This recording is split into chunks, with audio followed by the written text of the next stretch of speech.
Good morning, everyone, and welcome to USIP, the United States Institute of Peace. We are thrilled to be able to offer this fourth in our series of panels on Russians in exile. I'd be remiss if I didn't note that this may be a very sad day. We don't have confirmed reports, but reportedly Alexei Navalny was killed last night in a Russian prison, and so that obviously affects not only those who cared deeply about him, but also the theme of our topic today. So with that, I just want to introduce Dr. Jeffrey Gedman, who is the CEO of Radio Free Europe and the co-founder of American Purpose magazine. Thank you.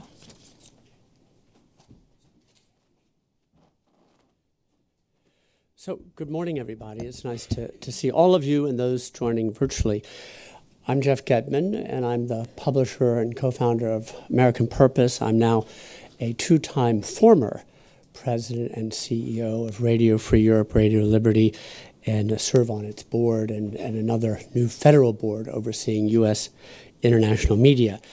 My very brief framing remarks. So we've got now this month 10 years, if I count correctly, since the Russian invasion and annexation of Crimea. We have 2 years since the full-scale Russian invasion of Ukraine. And I don't have to tell you what a year, because we have this year important elections around the world, in Europe, in Germany in the fall, in 3 important states where the AfD is surging, and of course in the United States of America, where so much is at stake and in play. And then, as you've just heard from our host, reports today that Mr. Navalny, in, if I may put it this way, in Vladimir Putin's clutches, is dead. It's easy to say, but I think it's fair to say that we're at one of those large moments in history where there's a great deal of fluidity and dynamism and uncertainty.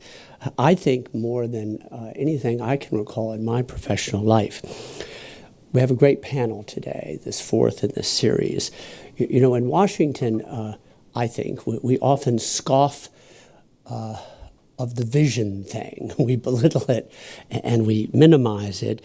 But in my view, first comes vision, and then comes strategy and tactics and tasks. But you have to have some sense, aspiration of where you want to go in this life, individuals, nations, as an international community. And Miriam, that's what your panel is about. It's not about, my view, it's your panel. It's not about predicting the future or exaggerating our influence, actually, but it's trying to assess probabilities of scenarios and where we do have influence, because we do have a vision of a better Russia with more decent, accountable government, which will provide a better life for Russians and certainly far more peace and security for Ukrainians and for the entire region. I'm going to say one last thing in my introduction, because Miriam, you invited me to, encouraged me to. In this theater and in this larger play at hand, Vladimir Putin seems to be on a hostage-taking spree. One was Mr. Navalny, another is Vladimir Karamurza, and by now there are a number of Americans. We got out Brittany Griner, the basketball star, in a swap for a Russian arms dealer. Okay, but there are others, notably Paul Whelan, the ex-Marine, in prison since 2018. Evan Gershkovich, the Wall Street Journal reporter, he will mark 1 year in pretrial detention next month in March. And then, of course, if I may say, my colleague, Alsu Komasheva, she went back to the Russian Federation, to Kazan and Tatarstan last summer on a private trip to visit her frail and elderly mother, thinking that in this society where mothers are cherished and sacred, she'd be safe. And as you know, to Vladimir Putin, mothers are apparently not so cherished and sacred and safe. And there she sits since, with multiple charges piling up. Please keep all of them in your thoughts and prayers. And if I may make this special plea to you, we're awaiting and hoping that ALSU will get the same designation that's been awarded to Paul and Evan. That is, the determination by the U.S. State Department as wrongfully detained. It unlocks resources. It increases the probability that she with others will get out in a prisoner swap. And we want all of them out, an application of fullest energy and all diplomatic resources. And it's my view that the State Department is doing a good job, but it's not the right and full job until people are home with their families, and they're not yet. So thank you for letting me make that special plea. This is a fantastic panel. It's the fourth in the series, thanks to the U.S. Institute of Peace, thanks to the Institute of Current World Affairs, and really thanks to Greg Pfeiffer. Greg Pfeiffer is a journalist. He is a book author. He's an analyst. He's worked for Radio Free Europe, Radio Liberty. He leads the Institute of Current World Affairs. But it always takes, there's a committee, it's a coalition, they're partners, we're a partner, American Purpose. But it always takes one person, if I may say, to conceive of things and then drive them and make them happen. So it's my pleasure to introduce to you Greg, who played that role and made this happen principally. And he will introduce Miriam and a distinguished panel. Thanks, all of you, for being here today.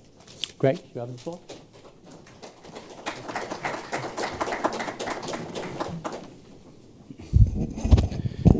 Jeff, thank you so much, and also to Sid Lipset and everyone at American Purpose on this truly shocking day. The Kremlin's killing of Alexei Navalny is meant to fan hopelessness among its critics and a sense of inevitability about the longevity of Putin's paranoid Stalinist regime among Russians at home. Our panelists will talk about that, I hope, today. But first, I want to say that we're very happy to have Jeff Gedman back here in person in Washington after having been acting president of Radio Free Europe.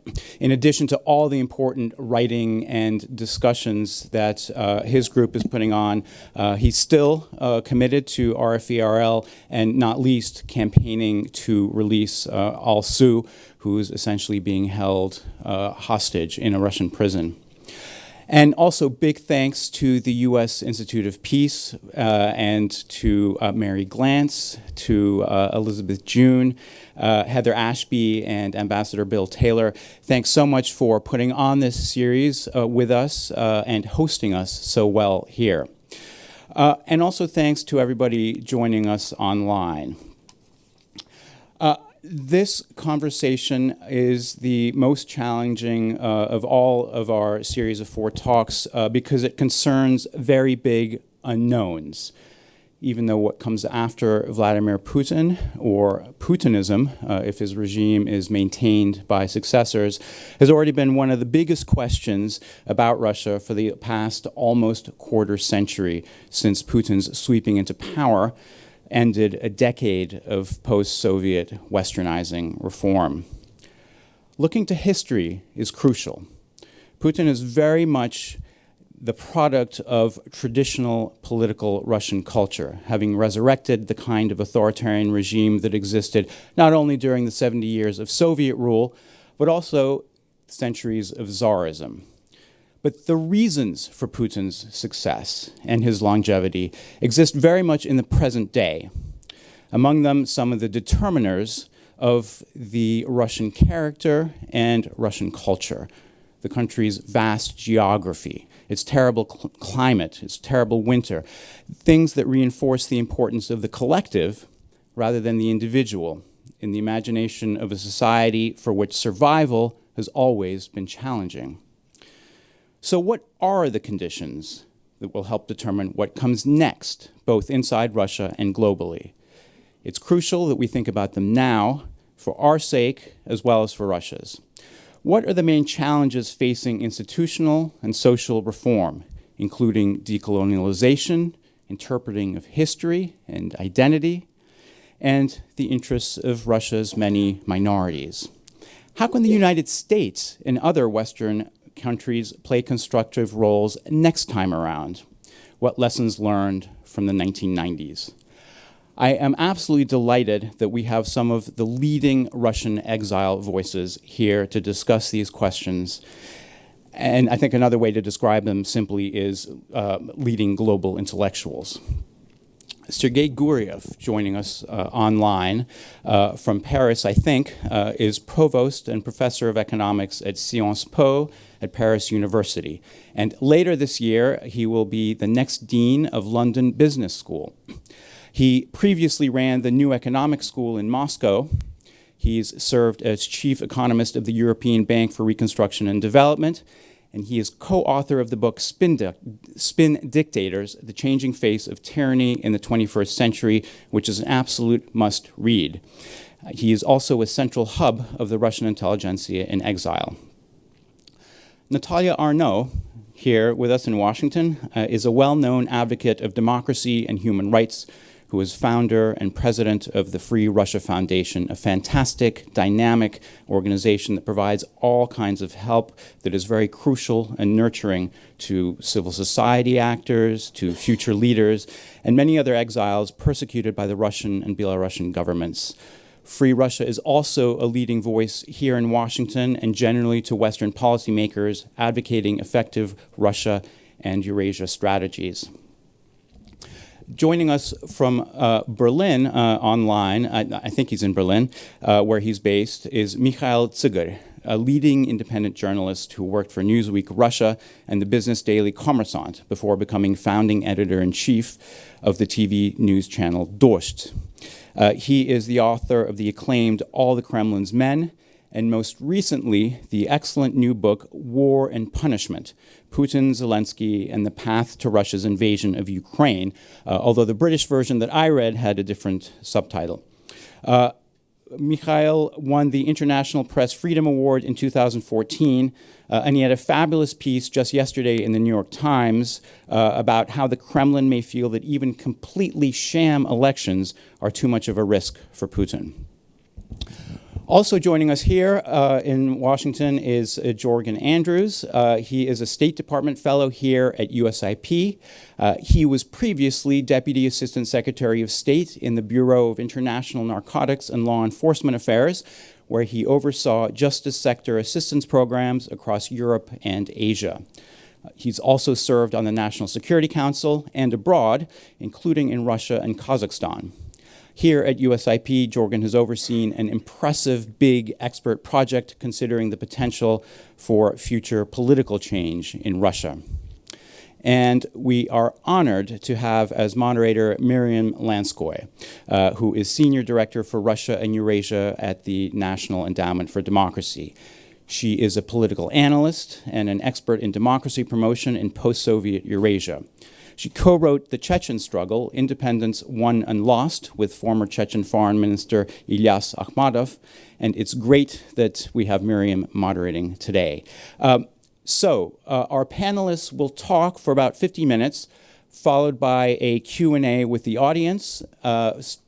Here in the room, please raise your hand if you have a question during that time. For those joining on Zoom, please type your questions into the Q&A box and we will read them to the panelists. And with that, I will hand over to you, Miriam.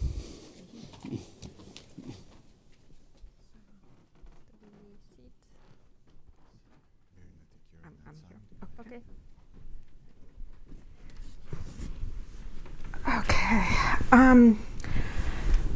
Good morning, everyone. It's a difficult and sad day. We learned that most likely Navalny passed away, and I think correctly characterized as killed by this regime. And I think, although the lawyers representing him and his team are looking for confirmation and for facts before we can be absolutely certain, most likely it probably is true. And I think we do have to start with thinking about what this means for Russia, for Russia's democratic movement, and for the future. Let me start by saying that of course I'm very, very sad for Navalny, for his family, and consider this a real tragedy for everybody that knew him. At the same time, even though I'm very sad, I feel more deeply that I must do tomorrow more than I've been doing yesterday. And that is how martyrdom works. It is the most powerful narrative in human history. I'd like to point out to you that Pontius Pilate did not destroy Christianity, hardly. And that many, many people in Russia today, I suspect, are feeling the way that I do. That the people who are in jail demand from us more on the path of defining Russia's future. So why don't I stop there? That's kind of my own first reaction. What I would suggest to our panelists is perhaps what we start with is to go around and get your reactions to this news, and then on the second time around, we will get more into scenarios and questions about different paths of Russian development in the future. And Sergei, why don't we start with you? Thank you. Thank you very much, Miriam. The panel is about the post-Putin Russia, future of Russia. Interestingly, in the last conversation with Alexei, before he's going back to Russia in January 2021, we had this conversation with him in December 2020.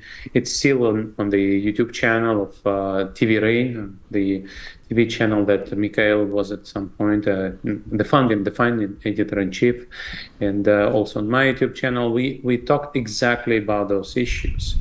And I think this conversation is something that I really recommend to watch, because it clearly communicates what Alexei was standing for.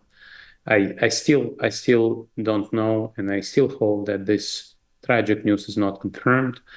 But I would just say that Alexei had a very clear vision for Russia. His post-Putin Russia was and is and will be the vision of a European democratic, peaceful country, inclusive, civil nation state and not empire. This country where everybody would have an opportunity to prosper. And this is something that was very, very clear. And I highly recommend reading this transcript of this interview or watching this interview. That's a very, very clear message, which I certainly support. And I guess that's where I would like to end my introductory remarks, because I think on this day, I just can say, listen to what Alexei has said. Also, watch his words in the film Navalny, where he is actually asked this question: what happens if they kill you? It tells exactly this. Like you said, Miriam, they kill me because if they kill me, they will kill me because they're afraid, because they know that we are strong, and you should continue doing more exactly because you know that we are stronger than them. And so we should continue this fight. So I'll stop here, and I guess later on we'll have more specific questions to discuss. Thank you. Mikhail, will you go next? Yeah, thank you, Miriam. I think the one of the most important questions for this morning is not about post-Putin's Russia, but about post-Navalny's Russia, and how Navalny's death can affect us, what influence to the Russian society, to the Russian state, to the Russian bureaucracy, and actually there are two quite opposite versions. And the first answer is that everything is going to change.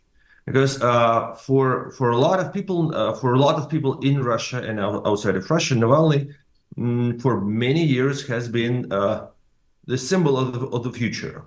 He was for many years he was considered to be the future president of Russia, and a lot of people have lived with that knowledge that he is the path. He is the person who's got the vision. He has always been the most prominent visionary about Russians post Putin's future, and it was very clear, and he was very straightforward, and he has always been ready to admit his mistakes if previously he said something wrong.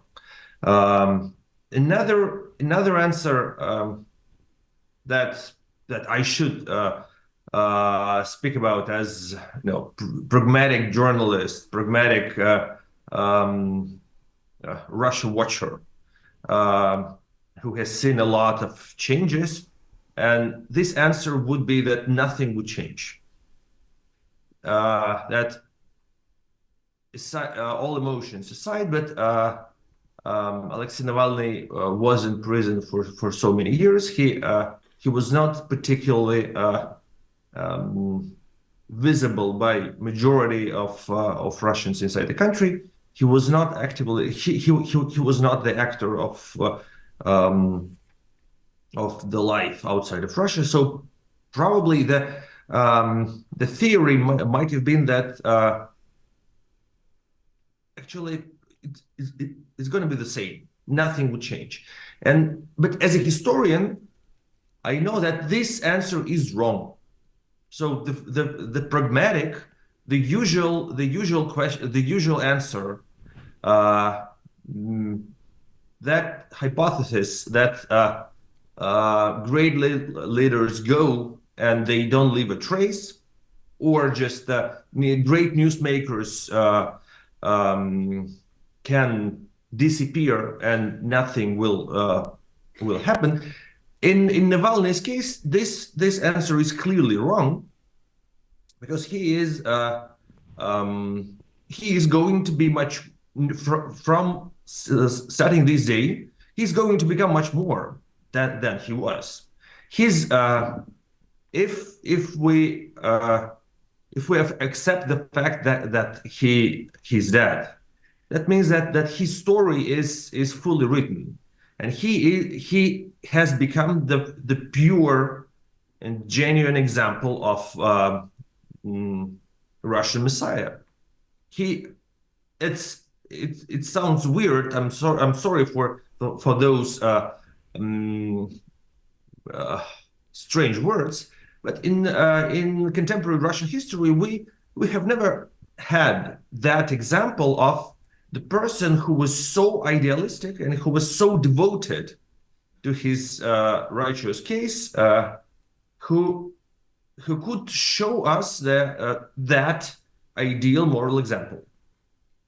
And I think that was one of the reasons for a lot of Russians to become very cynical. We have been discussing the cynicism as the mortal disease of Russia today for many years. We have been discussing that Russians are cynical. They do not believe in democracy. They do not believe in freedom of speech. They do not believe in fair elections. They think that everything is propaganda. They think that every politician is the same. So now they have a chance to stop believing that. Now they have a chance to see that not everyone is equally cynical. Now there is the way for many Russians to think twice. So I guess that post-Navalny's Russia could be very different from the day we had yesterday. Sorry for my emotional words. No, that was great. Natalia, come to you. Yeah. Well, first of all, I would urge everybody not to talk about Alexei Navalny in the past tense. We still don't know what happened. Navalny's lawyers are now en route to the strict regime colony in Yamal and Donetsk region, and what the Russian authorities did happened on Friday. Very possible that the lawyers will be allowed to enter the prison only on Monday, and the Russian authorities, whatever they did, will have a lot of time to hide any crimes they did. And of course, also we shouldn't, if confirmed, we shouldn't say, like the Kremlin is pushing the narrative that Navalny has died in prison and speaking about blood clots and things like that, which is very ridiculous. In that case, it would be clear that the Kremlin's regime and Vladimir Putin personally assassinated Alexei Navalny. And I will never be able to talk in any case about him in the past tense, like I cannot do that about Boris Nemtsov. For me, he is the most alive person. Alexei Navalny is the Russian opposition leader who developed this vision of the beautiful Russia of the future. He is a hero. He is a symbol of Russian resistance, a courage of Russian people. Heroes don't die. Heroes motivate us, as Miriam said, to do more things. I feel very outraged. I feel very angry. But I know that when me or anybody on my team or anybody in our community feel exhausted, feel nervous breakdown, feel burnouts, whatever, we will always remember about people like Boris Nemtsov, like Anna Politkovskaya, like Natalia Stemirova, like Alexei Navalny, and I hope that we just, all of us, do a lot to change the situation inside Russia, because we do need post-Putin Russia as soon as possible. It's too murderous, too atrocious. And the beautiful Russia of the future that Alexei Navalny believed in is really something we do need. It's very possible. We do deserve it. The world will be better. And it's maybe just only emotional things, but it's also what gives us motivation and courage to all of us. Alexei said himself in this interview to Sergei Guriev and in many other interviews that it's if it ever happens, it means that Putin fears him and people like him. It means that the regime is not strong at all, even if it's scared of people who are in jail, like in the very, very far north. And again, and we also should think about all other political prisoners. They are not safe, all of them. I'm immediately thinking about Vladimir Kara-Murza, about Ilya Yashin, about Alexei Gorinov, about Evan Gershkovich, Alsu Kurmasheva, and many others. We should do everything. We cannot sit still. We should act and act more and double our efforts. Thank you. Thank you. So, very hard to add to what's already been said. But what I would mention is that with this somber news today, if it turns out to be true, it's really a reminder of just how, as has been said, how fearful, how insecure, how brittle an authoritarian regime is and becomes. And it further demonstrates the moral and the political bankruptcy of Putin and the system that he has created. It also reminds us that it's important to stay connected to our faith that regimes like this, who are this insecure, this weak, this fearful, already carry within themselves the seeds of their own destruction. And the analogy I like to use is a pressure cooker. Regimes like this, in their growing insecurity, feel the need to close off every little escape valve that lets pressure out of the system. And as they do that, the pressure builds and builds inside the pressure cooker. And this leads them to be fearful that any release of pressure, however small, could cause the whole system to blow, that the lid would blow off the pot. And so this is why regimes like this tend to look very, very strong until they're not. It's a cliche, but the pressure cooker looks stable until the lid blows. And part of the challenge here is, since none of us can predict when or exactly how the lid will blow, we try to envision different ways change could come politically in a system like Putin's. And it was my privilege about a year ago to lead an exercise. We had close to 24 very experienced Russia hands from across a wide spectrum, some from civil society, academia, think tanks, and current and former government officials in the national security and foreign policy realm. All told, probably hundreds of years of experience in the group working on Russia. And their strong recommendation was to not get sucked into specific scenarios of how political change might happen or who might succeed Putin. There are endless rabbit holes to go down. Instead, they encouraged policymakers to think about the type of regime that would be produced if and when political change comes. And we know political change will come. We don't know when. Putin's lifespan will end at some point, however it ends. But to be prepared for that, this group was very emphatic that we are not about regime change. Putting the U.S. finger on the scale, trying to pick a winner in Russia's internal political dynamics is almost certainly counterproductive and not likely to succeed. But that said, there were lots of things that group felt that we could be prepared for. And they grouped all of the many scenarios into 3 buckets. One was, we will get a regime in Russia that is aggressive, not unlike the Putin regime, perhaps even more so. The second one is, we will get a regime that either genuinely or falsely appears to be liberalizing. And then the third bucket is the chaos bucket, that there will be strife or a contestation of power inside Russia for some period of time. And their overwhelming recommendation was, just to summarize a lot of material, their overwhelming recommendation was, don't be afraid of the chaos bucket.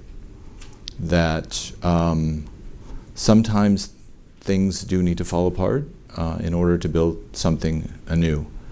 And they were very reluctant to get sucked into personalities and individuals and particular modes of transition to avoid some of the mistakes that they felt were made in the 1990s. So there's a lot more to unpack there, but those are kind of the 3 major pieces, and there are lots of other takeaways that we'd be happy to discuss further. But from a perspective of people who follow Russia closely here in Washington, those are some of our thoughts. And I think if today's news unfortunately turns out to be true,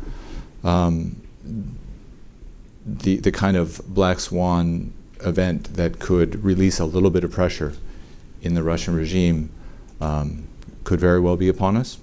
Could still be years away. So it's I look forward to today's discussion, and thank you, Miriam and others, for allowing me to join you. Thank you very much, Jürgen. You've given us sort of an ideal way of segueing to the question of scenarios. And I like very much how you phrase this, that what the experts that you've consulted with to write the non-paper, they seem to be of the opinion that you can't get to a positive scenario, perhaps without chaos. Perhaps chaos is a step towards it. And maybe that's a question that I'd like to ask the others. We tend to group different kinds of scenarios as the present continues indefinitely. In my personal opinion, that's the least likely. We're in a historical pivot point where unexpected things are happening all the time, and Russia is changing very, very rapidly. there are many scenarios of destabilization, be it some kind of popular revolt, be it private armies, be it a technocratic coup. I would like to push, if I may, panelists to tell me how do you think about them? How should how should we think about potential destabilizing scenarios? What might be positive ones? Would you always consider them to be negative? In a situation where the present seems to be dragging Russia further and further into totalitarianism, how do we think about the possibility of some kind of protest, other kinds of possible scenarios in the future? Often we're very scared of them because we have a story about the Russian Revolution, we have a story about the 1990s, and we consider chaos to be extremely, extremely harmful. So why don't we go around again and talk about kind of future scenarios and how to approach or how to judge the possibility of different kinds of instability in the future. Why don't we start with you, Sergey? Thank you, Miriam. I think by definition, black swans are impossible to predict. But indeed, we can identify trends that can bring destabilization of regimes. The pressure on the regime that we talked about is indeed mounting through different events, and we saw Prigozhin's coup, which was completely unexpected, and yet it happened. We also know that other people have learned from Prigozhin's coup that it's dangerous to rebel against Putin, physically dangerous, and I'm pretty sure that that's been clear to many people around Putin before, and now even more clear. But we do see protests. We see protests of family members of mobilized soldiers. We do see that Putin bets everything he has on victory in Ukraine. It will be very hard for him to just leave Ukraine. And therefore, I think if Ukraine gets to win this war, and that depends to a great extent on Ukraine's allies, Putin will be much weaker. But in any event, I think the change of the regime will come when Putin is gone, this way or another, either because he's a mortal human or because people around him understand that he's too weak and he's a liability. And even though there are huge risks involved in standing up against him or conspiring against him, they would still see that he is dragging them down the drain. So at some point, he will go, and that will destabilize the regime. This regime is based on Putin. We talked about distinctions between Putin and Putinism, but for me, as a scholar of non-democratic regimes, this regime is a personalistic regime. It's based on Putin. It's based on Putin's rapport with some Russian people, on his narrative that he brought stability and prosperity in the first decade of his rule. Nobody else around him can base their legitimacy on that. He also picked people around him, so they hate each other, they don't trust each other. That helps him to protect himself from the coup in the palace. On the other hand, once he's gone, the whole system won't be able to function as before. And so I guess the regimes like this are succeeded by a collegial rule of people around them who can choose a weak successor or try to establish something like a junta, a collegial body to run the country together. And eventually, I think, unless they succeed in building a very, very repressive, Stalinist level repressive or North Korean level repressive regime, eventually they will have to start negotiations, and that will involve internal liberalization and also the bargaining over removing certain sanctions in exchange for getting out of Ukraine over whatever calendar. So I think there is an opening here once Putin is gone. Before that, I think we shouldn't really hope for the change, and to push Putin out either physically. That is not something I can predict, nor I'm an expert on Putin's health, or socially and politically, meaning that Russians will protest. Now we see protests of families of the draftees, but there will be more protests related to economy. Economy is not doing well. So eventually this will make Putin a liability more than an asset to people around him. It's hard for them to coordinate. They are scared of being poisoned and kill themselves. But at some point, as Jordan said, this pressure cooker will not manage to function as before. So I think these are big trends which are going, which we can already observe. The pressure is mounting, and unfortunately, we cannot identify a specific moment when the system cannot function as before. Thank you. Mikhail? Thank you so much. As a person who has once written the book called "The Empire Must Die" about the revolution, the Russian Revolution of 1917, I love comparing Russia today to what used to happen 100 years ago, and I think that for now those comparisons do not work. So yes, the revolution as happened 100 years ago won't happen again due to a lot of different reasons. Professor Guriev says that Russian economy is not doing great, but still it's not catastrophic enough to cause the revolution of a scale of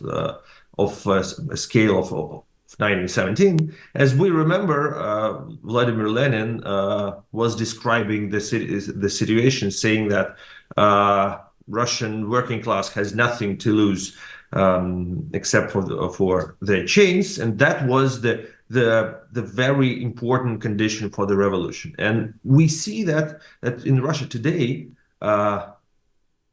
majority of people still have a lot to lose, and overall the level of living, the standards of living are much higher than they used to be 20 years ago, or like ever in Russian history. And when it comes to the bureaucracy, when it comes to regional authorities, when it comes to the people who run the security apparatus, it makes it even more important. They have a lot to lose, and I think that's in a way for me that's the proof that the real chaotic scenario is not possible within the nearest, or at least if I had to speak about the perspectives for Russia yesterday, before the news we received this morning, I would be definitely saying that I do not believe in chaotic scenario because of that kind of stability in Russian bureaucracy, because of that kind of interdependence of Russian bureaucracy that seems to be very unified and very and enjoying a lot the way of life they have. They still didn't lose a lot after the beginning of the full-scale aggression. They still are not suffering because of sanctions. They still are really thankful for President Putin for the way of life they have. And I think that provided that moral atmosphere within Russian bureaucracy, within Russian security services, the most probable scenario is obviously and it's not the shortest scenario, is some kind of the second act of Stalin's death. Putin is gone, and a group of people who surrounded him are starting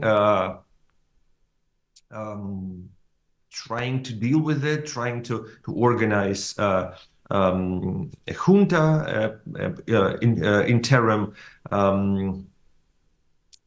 system of balances, and that could be the beginning of the very long process of transformation. And I guess that that Putinist regime is going to survive and is going to be slowly transformed after his death. But his death is obviously the major condition for any changes in future Russia. I don't think that any kind of revolution, any kind of popular protest, or at least yesterday, I was sure that any popular protest is not able to change the situation. Okay, thank you. Natalia, do you want to say a bit about scenarios? Sure. Well, it's difficult to predict, talking about Russia. When in December of 2012 I had to flee Russia on a 48-hour notice, I thought I'll be back in a year because I saw the biggest rallies on Bolotnaya and Sakharova. It seemed like the situation is going to change. It was unimaginable even to believe about the full-scale invasion of Ukraine. It was hard to think that it can last that long. I think, but now we don't need a crystal ball, all of us, to discuss this so-called upcoming presidential elections. We understand that Putin will win with a landslide and just strengthen his power of Russia and portray his predetermined and staged re-election as endorsement of the war with Ukraine. But at the same time, yes, we understand that this regime is personalistic and it will change. The same as Miriam, I don't believe that it will be the same. And Putin is more like, I don't believe in Russian elites who are the most cowardice, or I don't believe that Russian military would start being an actor. I more believe in biological reasons, and I more believe in Russian society. And I don't think that, again, united Russia will play some role in this personalistic vertical of power. Putin is more like, I don't know, Portugal's Salazar or Spain's Franco rather than Chinese Mao or Soviet Stalin. But also, I understand that there are a lot of skepticism about good scenarios in Russia, but as a pro-democracy Russian, we just cannot afford not to believe in a good scenario, and moreover, to fight for it, to have this vision, and to build roadmaps how to get there. It's impossible for us just to give up and just to listen and be pessimistic. We just don't have this luxury to do that. We have to fight every second of our life for that. Also, from history, we know that all regimes eventually fall, and we should be very prepared. It was a big mistake not to be ready for changes after the collapse of the Soviet Union. Also understand that we have to act now, improving the things in the future.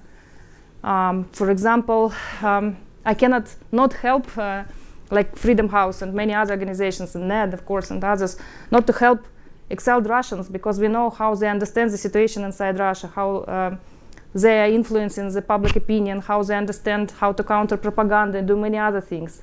They will be the ones, they are foreign, not foreign agents as the Kremlin regime portrays them, but they are agents of change. They are the ones who will be. The good scenario is when it's implemented by pro-democracy Russians. I understand that if my organization, many others, that we stop working in Ukraine with Ukrainians, searching for Ukrainian POWs, civilian hostages, for children, working with Ukrainians to return them, documenting war crimes, doing many other things, saying what is efficient with sanctioned regime, what is not, how the Kremlin regime circumvents the sanctions, things like that, the regime will prolong more. So again, our action now is much more important than, again, thinking about it. There are so many probabilities, but if we don't act now, it will be like when Putin dies, and he will eventually, again, Putinism won't die, and this won't be the triumph of democracy. It will be just the beginning of a very painful work with our society, which is zombified by this propaganda for so many years. And again, we cannot afford to waste time working with Russians now.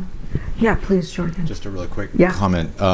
So our group of Russia experts identified the war in Ukraine as crucial to the future of Putin's regime, acknowledging that Putinism may survive long after. They basically concluded that the sooner and the more overwhelming Russia experiences a defeat in Ukraine, the more likely Russia is to get a true opportunity for change, significant change. And so their overwhelming recommendation to policymakers was support Ukraine as much as possible, as soon as possible, because that's what gives Russia the greatest hope for positive change, along the lines of what Natalia was saying. Yes, I think that's a very correct comment and point. I would note a couple of things. One is my concern right now about political prisoners, especially Vladimir Kara-Murza and Yashin and Pivovarov. But of course, first of all, Kara-Murza, because he's also suffering in terms of his health, and the need to do a trade. Putin indicated in his interview that he's looking for a trade.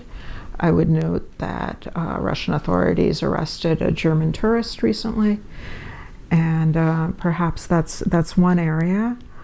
And then, of course, support for Ukraine is an essential part of looking for change in Russia itself. Should we open up to questions? I have many. I can keep going and asking questions, but we may have some in the room. We have microphones coming around, so please wait for a microphone.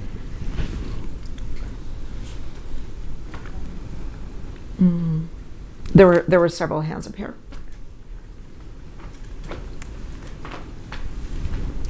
Way back over. And then there's one over there. That's yours, yeah.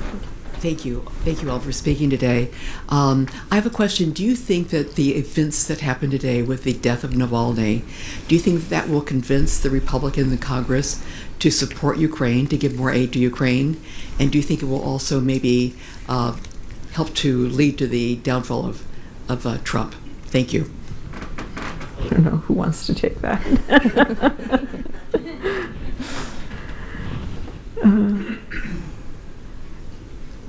I would say there are a number of things going on right now.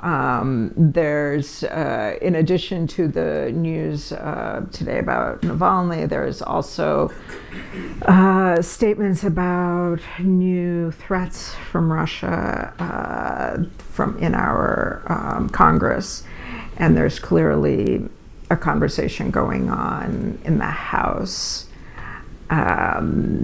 Surely these two things are perhaps related. I don't know if anyone wants to say more about kind of U.S. politics on these issues. But yes, support for Ukraine is key for Russia's future also. Gregory and then Alexei. Thank you very much, Miriam, and thanks to all the panelists for really a terrific discussion on this very sad and depressing day. I have a question for all the panelists, but I'd like to say that, or any of you feel free to address it. Mikhail, you've written very compellingly about the formation of the Russian imperial creation myth. You've written about it in a very nuanced way, but lots of others have recently written about this too. And often the conclusion is, well, Russians have been doing these kinds of things for hundreds of years, and so that's why they'll continue to do it. At the same time, Sergei, you've looked at the globalization of authoritarianism and external factors affecting them, and you've written about what you call a modernization cocktail. Mikhail, Sergei, anyone else, could you say a few words about sort of both of these things, looking inwardly to Russia and Russian history, and also sort of external conditions, and specifically, have your opinions changed since both of you published your recent books, and especially perhaps now with today's news? Thank you. Probably I should start. Russia is not the only empire in this world. And when you say that Russia has been doing that for centuries, that's true. Exactly, Russia has been doing that for 3 centuries. We just recently I was preparing my new project about the history of colonization of different parts of former Russian empire. I realized that we have silently passed the 3 centuries from the beginning of the war in Caucasus that started exactly in 1722 with Peter the First attacking Caucasus during his war with Persian Empire. So yes, Russian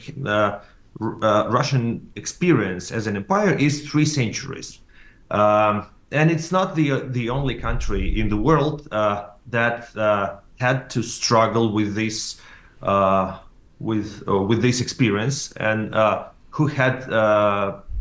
who posed a threat to its neighbors, to other peoples, to the people of Russia as well.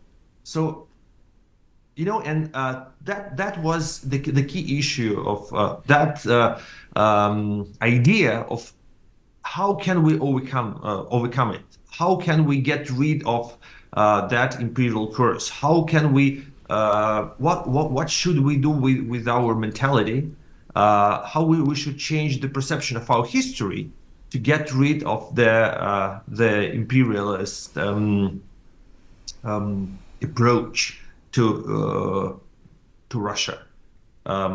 When I say we, I mean the Russian people. And in my recent book, War and Punishment, I started it and I actually finished it with the presumption that the beginning of full-scale aggression of Ukraine changes everything. That brutal point is a symbol that all old previous perception is not going to work anymore. That more and more Russians would understand that the idea of Russian greatness, the idea of Russian superiority, the idea of the unique God-chosen people is really brutal and is really murderous. And after these war crimes in Ukraine, it's not going to be possible to spread that imperial disease for decades. And I still believe that even more. I was expecting very different reactions from Russian audience. What I expected that I would face a lot of hatred, because I was trying to debunk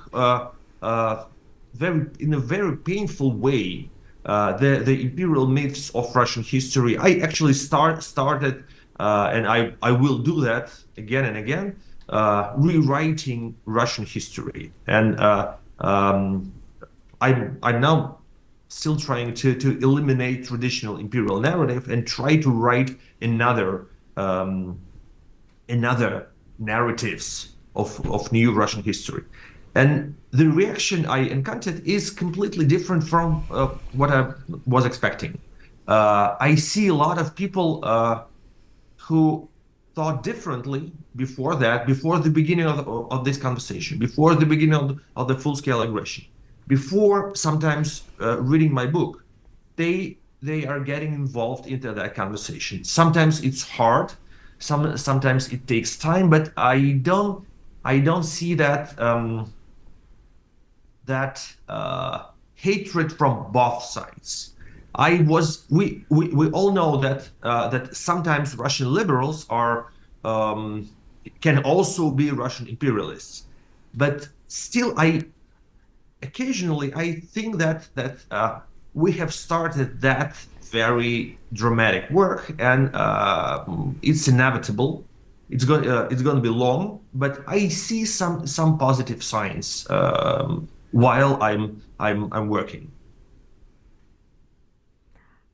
Sergey. Sergey, did you want to comment on this? Yeah, I would like to answer Greg's question about globalization and the impact of globalization on the nature of dictatorships.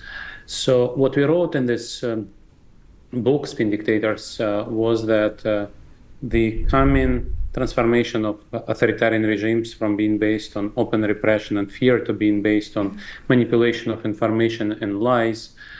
This is something that is linked probably to what we indeed called modernization cocktail, the spread of new technology, globalization, the potential benefits of being part of the global economy, not just for democratic societies, but also for authoritarian leaders. We talked about how it's harder today to grow your economy if you don't have a creative class, if you don't have people with tertiary education who are much more critical than people who can only read and write and who are good industrial workers. Stalin needed those in the 1930s. While today, if you are a successful authoritarian, like, for example, leader of Singapore, you need educated knowledge workers, if you like. And this creates powerful incentives to walk away from the old model of dictatorships and indeed rule based on lies rather than on fear. Now, some authoritarian leaders decide to go back to the 20th century model. In the book, we already talked about how that was the case in Venezuela, where Chavez regime was a typical 21st century regime based on manipulation. We call those regimes spin dictators. While his successor, Maduro, who neither had Chavez charisma nor Chavez lack of having a lot of oil money, Maduro succeeded Chavez exactly when oil prices came down. Maduro went back in time and started to use brutal force. So that happens. Some of those spin dictators no longer can rule through manipulation. And actually, this is what happened in Russia as well. In the second edition of this book, which we sent to print in the end of 2022, we said that we consider what's happened as indeed Putin going Maduro way, exactly because he was facing the problem that Navalny and people like Navalny have been too effective. And then your question, Greg, is also, does that mean that our theory is wrong? No, we don't think so, because what Putin has done, going back in time, opening up to the model of mass repression and fear, which he already started to do before the war in 2021. In our first edition, which we finished in spring 2021, we were talking about signs that may be happening, but really completed this transformation the first week after February 24, 2022, when he closed down all independent media, blocked Facebook and Instagram, and announced military censorship and started to put people in jail for many years. So that transformation also undermined Russian economy. And that, I think, eventually now understood as a big Putin's mistake, because it shortened the life expectancy of Putin's regime, exactly because it undermined the capacity of Putin's regime to produce those benefits that Mikhail has mentioned in the beginning for his elites, for his entourage, and of course for Russian people at large. So I think the modernization cocktail, the globalization still creates incentives to be less brutal. But some leaders decide that they go back in time because they lack capacity to continue functioning as speed dictators, or for some reason make mistakes. I think in the case of Putin, it's both. It's both the effectiveness of Russian opposition using social media, and Alexei Navalny was the leader in that. He really attracted more people than TV shows to his YouTube channel, his weekly show. He was poisoned exactly on the day when he was coming back to Moscow on Thursday to go live again on his YouTube show. Why? Because that was the most important thing for him. He understood this is the most effective tool, and every week, wherever he was trying to come back on Thursday to go live, because it was an effective tool against Putin's propaganda and lies. And in addition to opposition using social media so effectively, it's also a mistake. Putin underestimated the courage of Ukrainians. He underestimated unity and resolve of the West, which is now being tested, as we just discussed, in the House of Representatives as well. But still, the West has done unexpectedly well relative to Putin's expectations. And he also overestimated his own army, which turned out to be corrupt and demoralized. So that was a mistake by Putin. But again, and I agree with everybody who said, we need to give more weapons to Ukraine, more money to the Ukrainian government to win this war. If you want Russia to be democratic and peaceful, if you want to kick out Putin, Ukraine should win. And I think this is something which has nothing to do with Spin Dictator's book, which I agree is a great book. But this is something which is, we see a war from 20th century going on in Europe today. And these are the wars which are not only won in the informational battlefield. These are the wars which are also being fought. These are hot wars which are being fought on the battlefield. And Ukraine needs weapons for this. And unfortunately, European Union cannot help Ukraine with that. Only the United States can. A quick two-finger on Mikhail's point. Quick two-finger, and then I think we'll collect some questions. Right, get back to some questions. So on this question of Russia with an imperial identity, in many ways it's like Russia is still a 19th century European colonial empire power. Somehow Russia didn't get the memo in the 20th century that empires are no longer advisable, desirable, sustainable, acceptable. And our group identified that Russian idea as a great imperial power with the right to a sphere of influence on its neighbors as the greatest impediment for progress. That until that idea is surrendered and Russia embraces a different future for itself, we will continue to face an aggressive Russia and have to take measures to protect ourselves, our allies, and our partners. So why don't we collect a few more questions? So I saw Alexei, I saw this lady here. So maybe do 1, 2, 3, and 4. Is that okay? My question is to Mr. Andrews. What do you expect would be the current administration's response to Navalny's murder beyond verbal condemnations? Would there be any physical act? Like, for example, we know that President Biden limited the range of the missiles provided by the United States to Ukraine in order to avoid escalation. Would be the murder of Navalny sufficient reason to escalate the situation? Thank you. Thank you very much. My name is Matthew Murray. I teach at Columbia, and I formed an NGO in Russia to fight corruption and worked with Alexei for 5 years. And so a question about what he might be thinking right now about a response is the following. Is there an opportunity now to flood the information space in Russia with all of the great work that he did over the history of his anti-corruption foundation that was very analytical, right? Extremely technical and sort of making the case around Putin's systemic corruption. So strategically, tactically, is there a moment here? And I'm really asking this question because I don't know whether we in the West have done enough to flood the Russian information space and make the case around just how corrupt Putin and his people are, whether there are limitations on that technically, whether there are risks to it. I'm sure you all have views of this, but I'm just sort of re-raising this question at this point. Thank you. Thank you. Can we take two more? Thank you. I'm Priscilla Clapp with USIP. I'm in the Asia Center here. I'm looking at Russia from a different perspective than what we've been discussing this morning. I think that the decision to invade Ukraine has created some other significant pressures that will affect Russia's future from the East, particularly the alliance with China. China is in the process of repopulating Siberia, both demographically and economically. Millions of Chinese have moved into Siberia. They are taking over large parts of central Siberia. And that's a long-term Chinese ambition, particularly with Xi Jinping. This is being ignored, obviously, because he's dependent upon the relationship with China. The other big thing that he's doing that could affect internally is using the Asian minorities and other minorities in the country as cannon fodder in the war on Ukraine. And how will that affect internal stability in the future?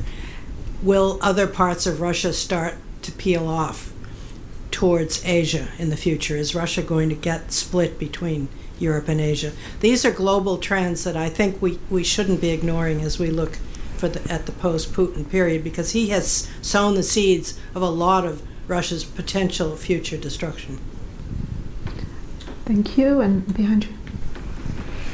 Thank you. My name is Elena Davlikanova. I am a democracy fellow with the Center of European Policy Analysis.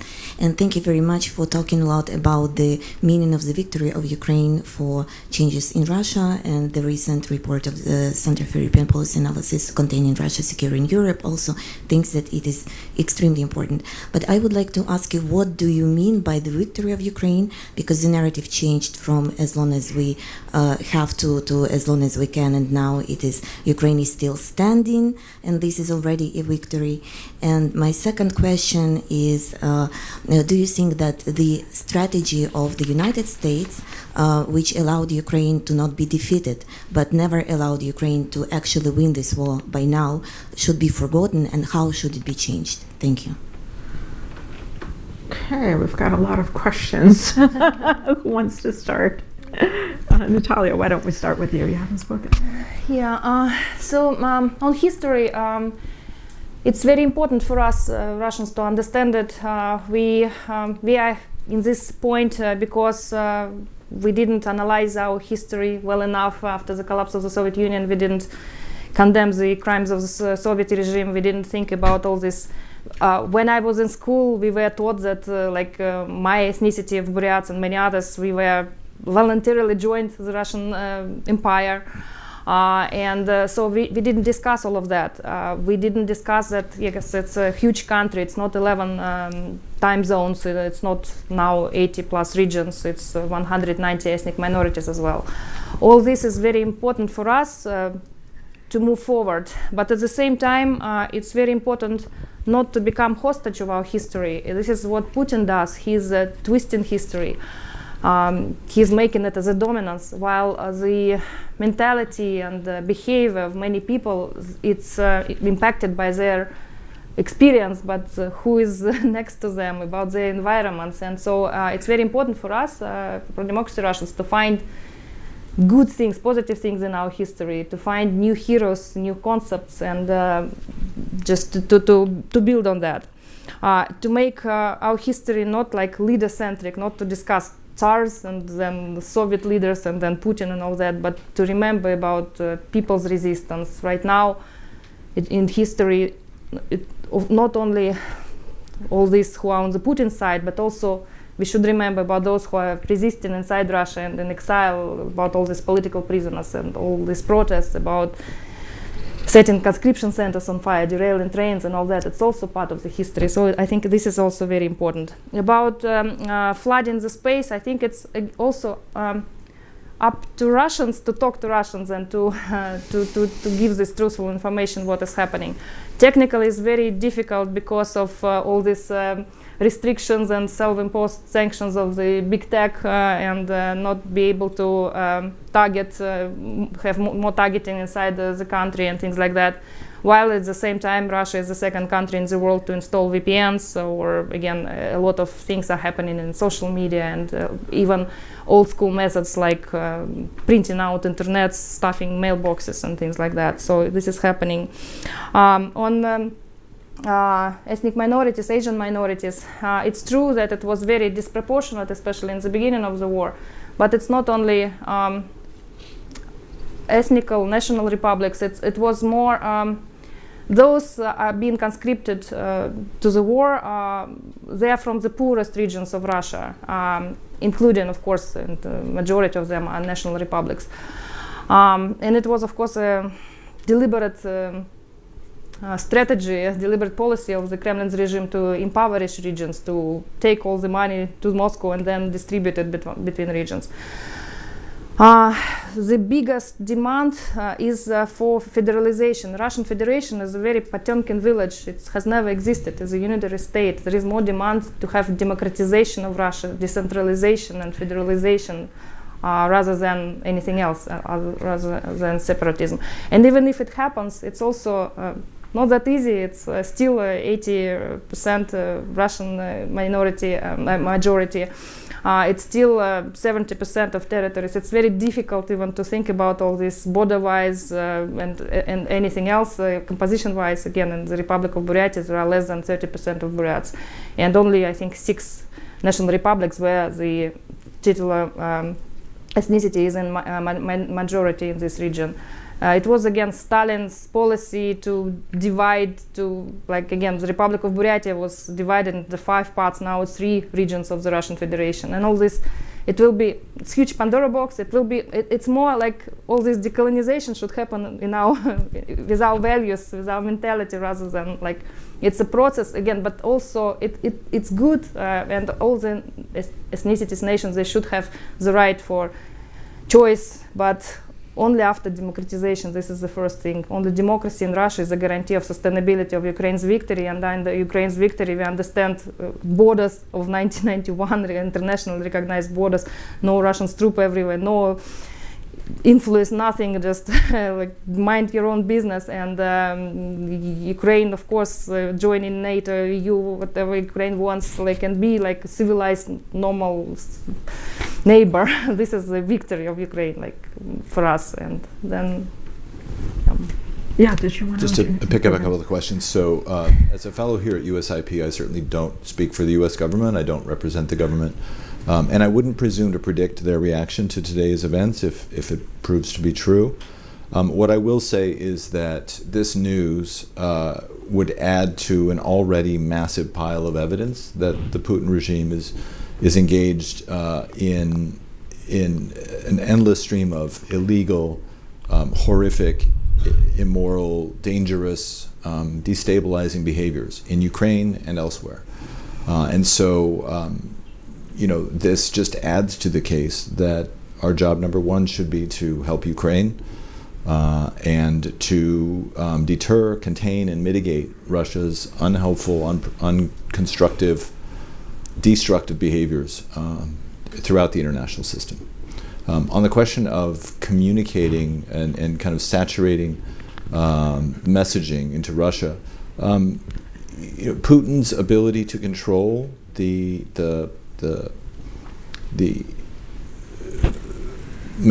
modes by which people can communicate with Russians. He spends a lot of time and resources on preventing those kinds of communications. So without a doubt, it is hard. Lots of folks are racking their brains trying to figure out, how do we communicate directly to Russians? How do we communicate a vision to ordinary Russian citizens that there is a potential future out there in which they can be independent, secure, and prosperous, and they don't need to fear us or anyone else for that matter. and the tools are limited. It's difficult, and that's why, in some ways, and those messages also often are better from other Russians. And so, there are lots of communications with the Russian community in exile about how they communicate with their friends and family and colleagues back in Russia. So I'm certainly not an expert in that field, but I know a lot of folks spend their time trying to build those bridges and establish that communication. And however we may feel about the Putin regime, getting those messages, a hopeful message to the Russian people, should be and is part of the goal here. Sergei, Mikhail, did you want to comment on any of those questions? Yeah, I would just say a couple of words on what victory of Ukraine is. I understand the question. I understand that that today in the U.S. indeed the narrative has changed. But since we call this session exchange with Russian exiles, I would like to say that all Russian opposition organizations, communities have spoken really clearly what victory of Ukraine is, should be, and why we need the victory of Ukraine. And all opposition politicians, including Alexei Navalny, exactly a year ago, when he wrote his open letter from prison on the first anniversary of the full-scale invasion, his 15 points of Russian citizens. In this letter, he said very clearly, Russia should come back to 1991 borders, withdraw from Ukraine. Russia should send war criminals to international tribunals. Russia should pay reparations to Ukraine. And all other opposition leaders in Russia have said the same, myself including, as a member of Russian Actions Committee, and I've also signed the Berlin Declaration. That's been done, and we all agree on what victory of Ukraine means. Now, is that victory feasible this year? I don't know. I certainly know it's not feasible without massive support from the United States and Europe to Ukrainian government, and I call on Western leaders to provide this support exactly to support, to honor Alexei Navalny's call from prison a year ago and his other speeches. So in that sense, I think the victory of Ukraine is very clearly defined and should be pursued. Thank you. I just want to add a few sentences. I definitely agree with Sergei that victory of Ukraine is very important for Russia and for the future of Russia, and that's definitely a top priority.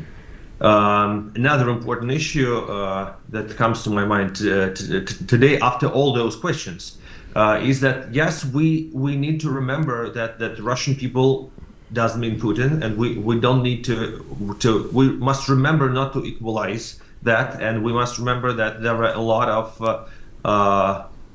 people inside Russia who believe in the democratic future of Russia. We now see the videos and the pictures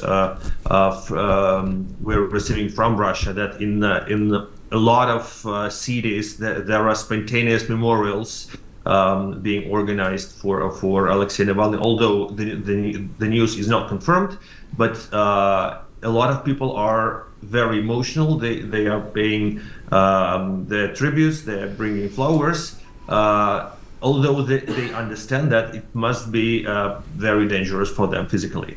And we must remember that the West has a lot of allies in Russia, and these people are important because these people are the future of Russia. And yes, it's important to think about them.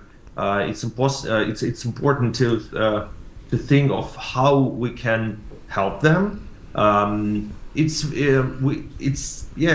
don't need to flood Russia with any kind of information, because there are a lot of very high quality Russian media working in exile. And they are important. They are watched in Russia. They have their audience, but there are very easy steps. For example, after the beginning of full-scale invasion, Google and YouTube made sanction against all Russian media, all Russian YouTube users, and any independent Russian media working in exile cannot monetize their work. And I think that's a problem. That's a well-known problem for everyone who is dealing with Russian media, with Russian independent media, and it seems like it's impossible to solve this problem, although it's very easy to solve it. So yes, I think we do not need to impose something. We should just think of helping those Russians who already work. Thank you. Well, thank you. Our time has ended. I just want to kind of redouble the point made about flooding Russian media. Navalny's films, the film about the mansion had 100 million views, or more than that. The film that Mikhail, yeah, please. 250. 250. 250 million. We do not need to flood. And I would just add Mikhail's film that he made a few weeks ago has over 1 million at this point, looking precisely at the question of Russia colonialization of Siberia. So there are Russians making excellent material, and the best thing for us to be doing is supporting them, supporting their work. On the question of Ukraine's victory, I think all of us are very clear. It's Ukraine and its 1991 borders. I'm very grateful to everyone, to all of our panelists. Thank you. It's a difficult time and very difficult questions that we're considering. And thank you also to the audience and to USIP. Yes. And oh, Greg, I'm sorry, you're going to make some closing comments, and to Greg. Thank you so much, Miriam, and all of our panelists for an absolutely terrific discussion on this very, very difficult day. Thank you. And thank you to all of you who came here in person, and to everybody online, and apologies that we couldn't get to questions online. And thanks also to the U.S. Institute of Peace and to American Purpose for joining the Institute of Current World Affairs for this panel series. Just before we go, I would like to say that video of this talk will be available on the Institute website and also on the USIP and American Purpose sites. We also have video from the 3 previous discussions in the series, including on Russian scholars in exile and on the political opposition. I look forward to continuing these important conversations. Thank you all.